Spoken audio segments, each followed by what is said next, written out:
I just hope everyone's having a great Thanksgiving and a great Thanksgiving week, and enjoy your holiday and your time off from work or whatever it is, your time off from school. And thank the Lord for this opportunity once again to do what He's called me to do. I thank Him for saving my soul and everything He's done for me.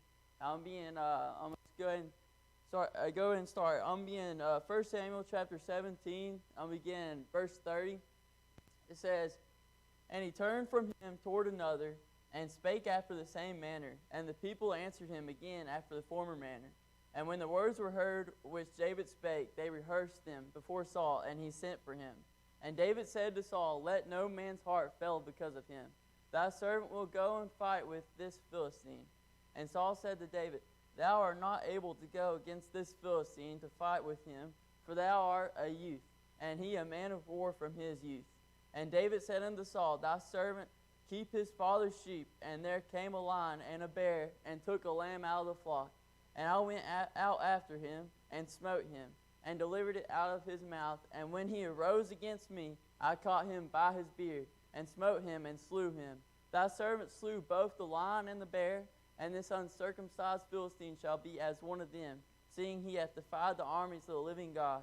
And David said, Moreover, the Lord that delivered me out of the paw of the lion, and out of the paw of the bear, He will deliver me out of the hand of this Philistine. And Saul said unto David, Go, and the Lord be with thee." All right, I'm going to pray real quick. I said, Dear Lord, I thank you for all your many blessings and all you've done for us and given us another day of life. And I thank you for another opportunity that you blessed us with, Lord. I ask just be with us now, Lord, as we do what you've called me to do. Lord, I ask just give me the words to say, give me everything you'd like for me to do for you tonight, Lord. And I ask just to touch each heart that's on the live, Lord. And you see them being faithful to you, Lord. And I ask you to be faithful to them and bless them in a mighty way, Lord. And I ask just to keep us all safe throughout the remainder of the week and be with us throughout the rest of the night, Lord. And fear us for failure. In Jesus' name I pray, amen. The thought on my heart tonight is be the one. You know, in this story, and you go out through 1 Samuel, it's a lot about David in this chapter, verse 17. And it goes on, and there's this giant in the land, and they're fighting, the Philistines and the Israelites. They're fighting against each other. And there's this great giant Goliath who comes out, and it scares all the Israelites. No one can overcome him. No one can take him on. They're all scared to death of him. But David, he is sent by his father Jesse to go and see his brothers who are in this war against the Philistines. And he goes and he comes up to him, he's talking to him, and he hears the Goliath in verse 22 as he's talking to him. He hears Goliath shouting and cursing the God of the Israelites and saying awful things. And David, he stands up. He stands up and he stands out. You know, he is the one. He tells, and if you go through verse 23 right here, it says, And as he talked with them, behold, there came up the champion, the Philistine of Goliath, by name out of the armies of the Philistines, and spake according to the same words. And David heard them. And all the men of Israel, when they saw the men, fled from him and were sore afraid. And the men of Israel said, Have ye seen this man that is come up? Surely to divide Israel is he come up, and it shall be, that the man who killeth the king will enrich him with great riches, and will give him his daughter, and make his father's house free in Israel. And David spake to the men that stood by him, saying, What shall be done to the man that killeth this Philistine, and taketh away the reproach from Israel? For who is this uncircumcised Philistine that he should defy the armies of the living God? And the first point I have is be the one who stands up and stands out for God. David, he wasn't going to let Goliath just come up and say this about his God and about this God that has delivered him so far from this bear and this lion, and he's been faithful to him. And David, he has this faith. He has this faith that he wasn't going to let no one talk bad about his God. And he stood up and he told it to the people of the Israelites that were standing there. He said, he's basically questioning, why are y'all letting him talk like this? What's so good about him that you're letting him talk bad about our God and letting him scare y'all? Why are y'all scared? You know, and David, he stands up and stands up. for God. He doesn't let anybody, he isn't letting Goliath, this big old giant that's terrified of, that is terrifying his friends and the Israelites that are there. And they're fleeing when this guy comes up. When he starts to talk, they run away. But he says in verse 26, he says, what do I get for killing this man? Like, who is this Philistine that's talking bad about God? I'm paraphrasing, but that's what he says. And he goes on and he says, I'll take him on. I got God. I got God on my side. If you go through what I said in verse 30 through 37, Saul calls him out because the people that he talked to go and tell Saul that David's saying this against him. And Saul goes and gets him and tells him, you don't need to do that. You're rushing to a decision. He tries to talk him out. But David tells him about his God, about what God has done for him and delivering him through the lion and the bear. And this ain't going to be no different. That's what he tells. And he goes and tells him that you're just a youth. This man's been fighting since he was your age. And he's much more skilled. But that's just that. Don't let age be a factor in standing up for God. Let age be a factor in being the one to stand up for Him and being the one to keep the faith and being the one to stand out. Don't let age, it doesn't matter if you're old or young or middle age, you can still do something for God. You can still stand up for Him. If He saved you, you have a good reason to, if He loves you. He loves you so much, and if He saved you and He's done all this for you, we should be able to stand up for Him when someone talks bad about Him in school or someone talks bad about Him in the workplace. We should be able to say, hey, don't say that. Don't say that about my God. Don't say that about what this God's done so much for me. I can't let you say that about Him. We need to be able to stand up for Him. We might get in trouble for it. In school, you might get in trouble for standing up for God because they're trying to take it more out of school. In work, you can't say anything about that. But it's, what God's done for you. Jesus, He went and died on the cross and gave up everything for you. So you can stand up for Him just by saying a short little sentence for Him. It won't hurt nothing. But and my second point is, it says, be the one who stays faithful through adversity. David, he had some adversity right here. He had a giant. He has a Goliath that's come up and is terrifying his friends and his Israelites. They're fleeing from this man, and he has every right to just be able to go with them. David, he loved God. He was after God's heart, and he saw what God had done for him. He tells him about the bear and the lion, about the Lord keeping him from that and helping him deliver him from that, and that He will do it for him. But you know what? You got to be able to keep the faith through adversity. We're going to have adversity in our life. We're going through it right now. There ain't no one in here but my parents. Ain't no one. The churches, are being closed because of sickness, and we're going to have to stay at home, and things are being shut down, and we're having to live, and we have to wear masks and go to places and stuff, and it's just not so convenient, and we're going through things, and it's really easy when churches close and when, it stops. It's so easy to serve God, to lose faith. It's easy to step back and sit down and sort of get in the way, just stand back a little bit instead of staying in the course like you were when churches were open and when it was easy to do. It was easy to serve God, and it was easy to come to church, and it was easy to serve Him. It was easy to do all this stuff for the Lord. But it got a little inconvenient, and it's easy to stand back and sort of lose faith in God. But David here, he has a Goliath that comes up his way. We're going to face the Goliaths in life. And we'll never see a Goliath come up and try to, kill us, or a giant like Goliath. We'll never see that. But we'll have Goliaths in spiritual ways. We'll have spiritual battles. We'll have like diseases like coronaviruses came up. That can be a Goliath if you let it be. But you can stay faithful to God and keep your faith in Him and trust Him that He'll take care of you. God's just, and it will rain down on the saved and the unsaved the same. But we can't let something scare us that we ain't serving Him anymore. We lose faith in Him. We got to keep doing it. We might not be able to be in church, but we can stay faithful to watching Facebook Live. We can stay faithful to reading our Bible. We can stay faithful and praying to God. We can do what we have. We can do this for God, even though we can't come to church. We can't do everything like we always have been able to. We can still serve God. We can still stay faithful through adversity. We can still stay faithful just like David did when this adversity came up his way. And the next thought on my heart is be the one whose faith makes the difference. If you go on and you read, the story about David and Goliath, you know what's going to happen is David's going to go. He went and he gets the armor. Saul gives him this armor, and he didn't want that. It hadn't been proven to him. He hadn't used that before. But he went and got what helped him with the staff, and he went and got the 5 stones by the brook and the slingshot, and goes up against Goliath, and he tells him. And I'll go ahead and read it. It says in verse 45, it says, "Then said David to the Philistine, Thou comest to me with a sword, but with a spear, and with a shield. But I come to thee in the name of the Lord of hosts, the God of the armies of Israel, whom thou hast defied.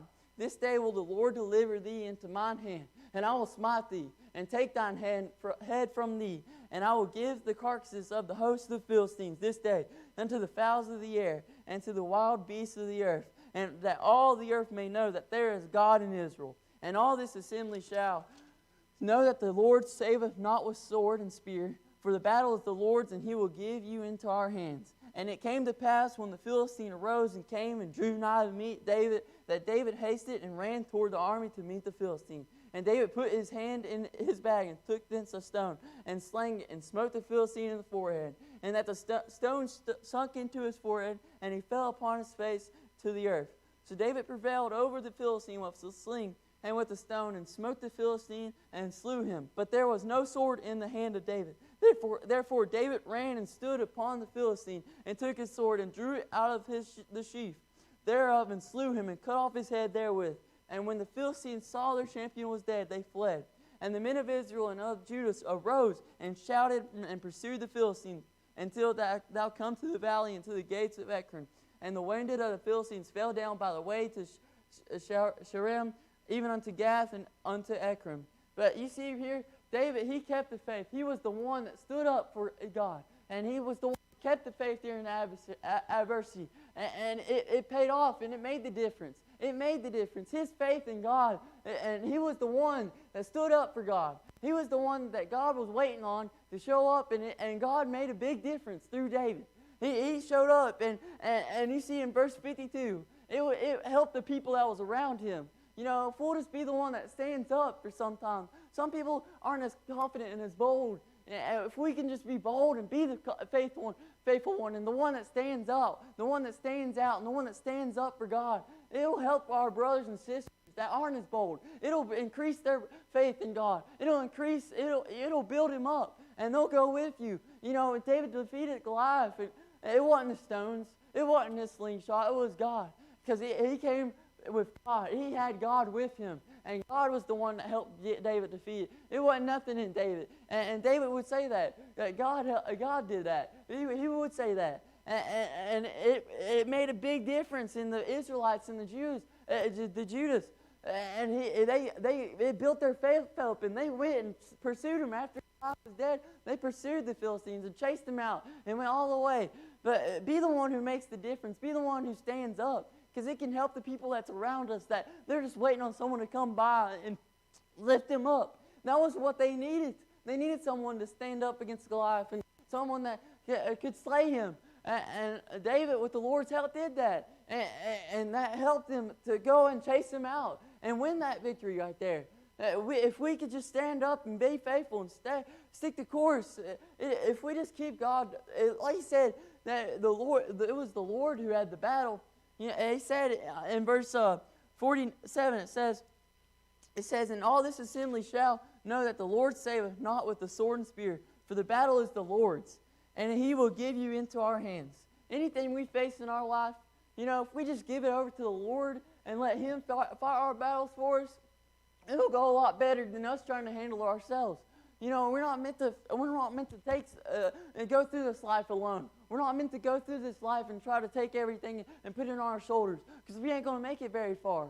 But we're supposed to give it over to the Lord and let him carry our way. Let him help us through it. Let him pull us through. Let him carry us. That's what David, he put all his faith in God. He put all he had in God, and it paid off for him. And you know what? God will never let you down.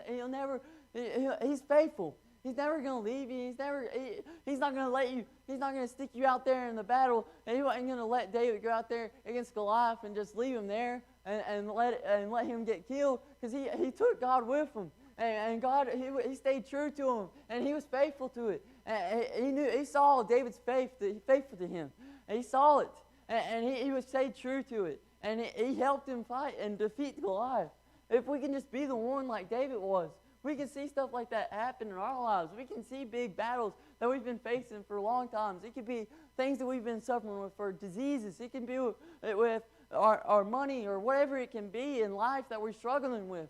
And if we just give it over to God, He can make the difference. If we just be the one, and we just stick out and stand out, and just say, Lord, I'm giving it over to you. I'm keeping the faith in you, and I know that you can do this for me. And be bold in that.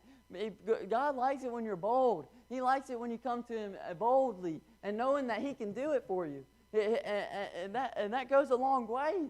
If we just come like David did and give it all to Him, it'll make a big difference. We just need to be the one, no matter where we're at, no matter it doesn't matter if we're in school. Don't go with the crowd. Don't be like everyone else. And these Israelites, they were scared. Don't be like them. Don't run away from your lives. Don't run away from them. Go up against them with God. Give it over to God and let Him help you with it. And whatever you're going through, the Lord will help you. And I promise you, if you just stay faithful to Him, and even through these hard times we're going through, if we stay faithful and we stick with Him, we'll make it through it. We'll get through it. The Lord will carry us through. Things are going to get harder. David, he had the bear and the lion, but I think that was just building his faith up, building up his faith in God to be able to take on Goliath. We're going to have our little bears and lions come our way, we need to take advantage of those moments and trust God through those, the small battles, and that'll help us build up our faith through when we go through the big battle and the big war that we have to face and the day-to-day. We have to sacrifice for sometimes. The Lord, He laid His whole life down. He gave everything just coming to earth. That was all for us. That was all just because He loved us. There ain't no reason we can't, just through one little disease or through one little thing that's in our life or whatever's going in our life. It could be cancer, or we get some bad news about, we get a bad grade in school, and let that affect us. But we got to stay true to God. And no matter what we go through, trust Him with it, and it'll work out for us. But I just thank the Lord for this opportunity once again, and I hope I was an encouragement to each one of you, and I thank you for getting on the Facebook Live and being faithful to God. And He sees it, and He'll stay faithful to you. He's not going to give up on you. He's not going to leave you. He's not going to fail you. If you just stick to Him, no matter what you're going through, He'll be there for you. Sometimes, last time I preached on the 15th of November. I preached about that, sometimes it looks like God's gone sometimes, but sometimes He's just in the shadows. Because Pastor Mark said a few times about how when the teacher gives a test, they ain't there helping you with it. They want to see what you can do. They want to see what you know. The Lord, sometimes He'll put you through things because He wants to see what your faith really is. But He's there. You keep calling on Him. You stick with Him. He's there. He'll show up. Right when you need Him most, He'll be there. He will. He always is. But I thank the Lord for this opportunity. I thank Pastor Mark for allowing me to fill in for him. And I thank each one of y'all for y'all just have a great Thanksgiving. I thank you for your attention, Lord, and for your faith. That's all I got.